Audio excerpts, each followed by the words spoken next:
আরে দিদি এখনো আসছে না, আমি আর কতক্ষণ দোকান দেখবো। আরে দেখেছো ছোট মেয়েরা কত সুন্দর সুন্দর জ্যাকেট বিক্রি করছে। আরে দেখেছো কত ছোট মেয়ে ও সস্তায় কাপড় দেবেই দেবে।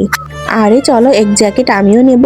ঠিক আছে ঠিক আছে, তার আগে নিচের সাবস্ক্রাইব বাটনটা কেউ যদি সাবস্ক্রাইব করে তার বাবা মা অনেকদিন বাঁচবে। আর ভিডিওতে যারা লাইক করবে তাদের মনের আশা যেন পূরণ হয়, আর আমি দোয়া করে দিলাম।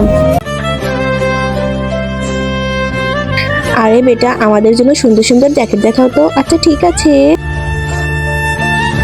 আরে ঘন্টু এটা তোকে অনেক মানাবে, এই নে। আরে অনেক সুন্দর লাগছে তো, এর দাম কত সোনা?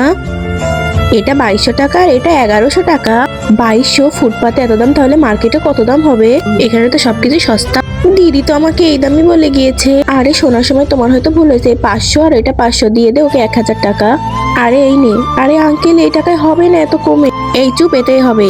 আরে আমরা ছোট মেয়েটাকে কিভাবে মুরগি বানালাম। আরে হ্যাঁ ভাই, এটা তো মলে অনেক টাকা দাম হবে, 2-3 হাজার টাকা।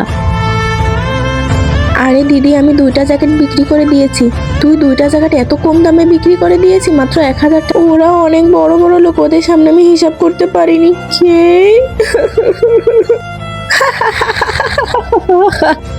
আরে গাড়িতে স্টার্ট নিচ্ছে না। ইঞ্জিন সিজ।